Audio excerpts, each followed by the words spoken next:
गंगा नदी भारत की सबसे पवित्र नदी मानी जाती है। इसका सांस्कृतिक और आध्यात्मिक महत्व तो है ही, लेकिन कई मायने में गंगा और भी महत्व रखती है। गंगा भारत की सबसे लंबी नदी भी कही जाती है, जिसकी कुल लंबाई 2525 किलोमीटर है और इसकी शुरुआत उत्तराखंड से होती है और बंगाल की खाड़ी में जाकर गिर जाती है। लेकिन दुर्भाग्य से भारत सरकार के पर्यावरण मंत्रालय ने यह कहा है कि गंगा सबसे प्रदूषित और खतरे वाली नदी है। इसको ध्यान में रखते हुए देश के प्रधानमंत्री नरेंद्र मोदी ने 2014 में नमामि गंगे जैसी बड़ी योजना लेकर आई। उद्देश्य था प्रधानमंत्री का कि गंगा को प्रदूषण मुक्त करना और उसकी सहायक नदियों को पुनर्जीवित करना और गंगा को भी पुनर्जीवित करना। साथ में गंगा के शुद्ध जल जब हो जाएंगे तो पूरे भारत के लोगों को उपलब्ध कराना है। भागलपुर में भी गंगा एक लंबी नदी बहती है। गंगा का लगभग एक अच्छा खासा लंबा यात्रा यहाँ पर भागलपुर में तय होता है और ये कहा जाता है कि भागलपुर की आधी आबादी लगभग गंगा के पानी पर आश्रित रहती है, जिसमें प्रमुख रूप से बरारी वाटर वर्क्स का नाम आता है।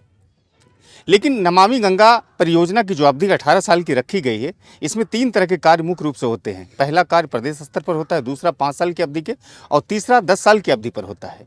उद्देश्य था कि जो बायोडाइवर्सिटीज़ हैं या फिर गंगा में जिस तरह से प्रदूषण होता है उसको रोकना है और लोगों को जागरूक करना है। इसी उद्देश्य से 5 राज्यों में एक आंकड़ा है कि लगभग 578 करोड़ की लागत से 1674 पंचायत में 15 लाख से अधिक शौचालय के ढांचे तैयार किए गए, जिसमें से आधे लगभग शौचालय बन गए हैं। लेकिन भागलपुर के क्या नाली और नालों की स्थिति आज रुक पाई है? गंगा में जो प्रदूषित जल है घरों का या फिर जो कचरे का जल गंगा में समाहित होता है, क्या वो रुक पाया है? ये एक बड़ा सवाल है। ये तमाम चीज़ें आपको कहीं ना कहीं नमामि गंगे के योजना से जुड़े हुए प्रश्नों के उत्तर में मिल जाएंगे। इस नमामि गंगे योजना को लागू करने में वन एवं पर्यावरण मंत्रालय, गंगा कायाकल्प, विकास नदी और जल संसाधन, केंद्रीय जल संसाधन विभाग संयुक्त रूप से इस पर काम करती है। हालांकि 2022 में इसके पूरे बजट को केंद्रीय मंत्रिमंडल ने लगभग 20,000 करोड़ कर दिया, यानी कि पहले 5,000 करोड़ थी, अब 20,000 करोड़ है। कहा जाता है कि नमामि गंगे के तहत जो तटीय क्षेत्र में गंगा के आसपास जो इलाके बसते हैं, वहाँ पर शौचालय, वन रोपण और गंगा के सुरक्षा और प्रदूषण को लेकर जागरूकता लोगों में पैदा की जाती है। इसीलिए पर्यावरण और वन मंत्रालय का ये एक फ्लैगशिप मिशन कहलाता है, जो कहते हैं कि सबसे प्रमुख मिशन में से एक है।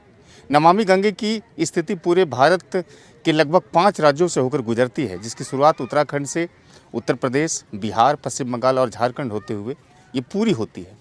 इस योजना की अवधि लगभग 18 साल है और नमामि गंगे में मुख्यतः 3 प्रकार से काम होते हैं।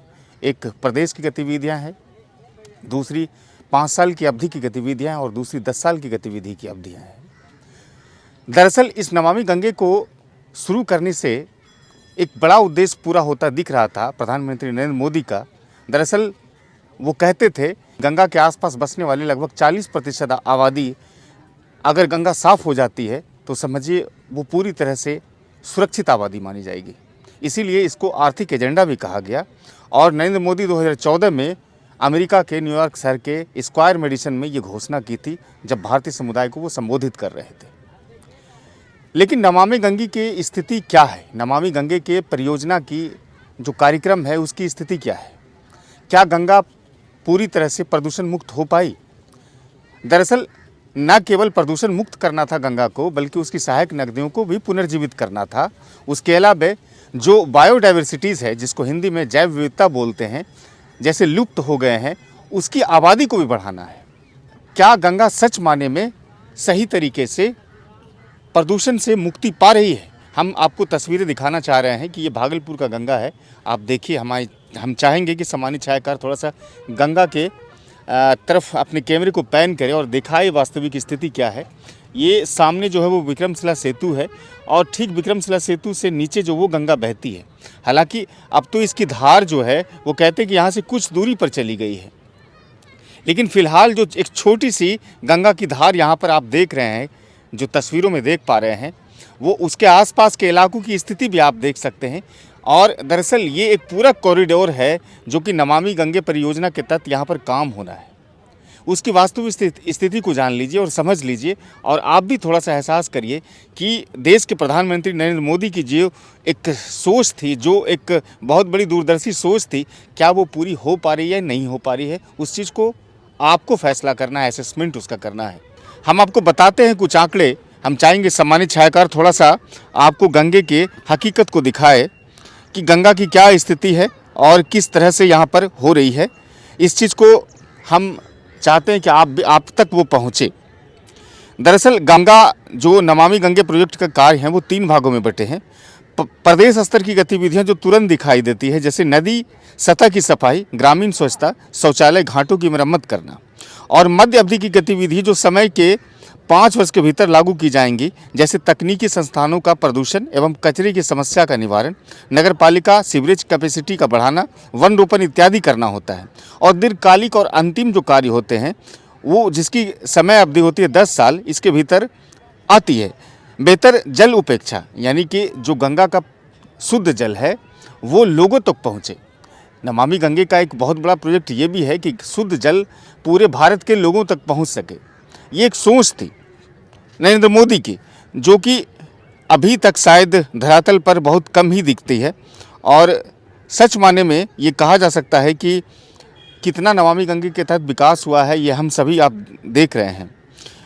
एक और कार्य था कि सीवरेज जो होता है वो उपचार क्षमता का निर्माण करवाना होता है। उसके बाद नदी फ्रंट विकास होता है, जिसमें घाटों, शमशान घाटों, तालाबों निर्माण आधुनिकीकरण और नवीनीकरण करना होता है। इसके लिए ये तमाम चीज़ें नमामि गंगे से जुड़ी हुई है। आप तस्वीरें देख सकते हैं कि गंगा की क्या वास्तविक स्थिति है। गंगा संरक्षण की चुनौतियाँ बहुक्षेत्रीय और बहुआयामी है। हम सभी को राष्ट्रीय नदी गंगा को स्वच्छ और क्लीन रखने के लिए प्रयास करना चाहिए।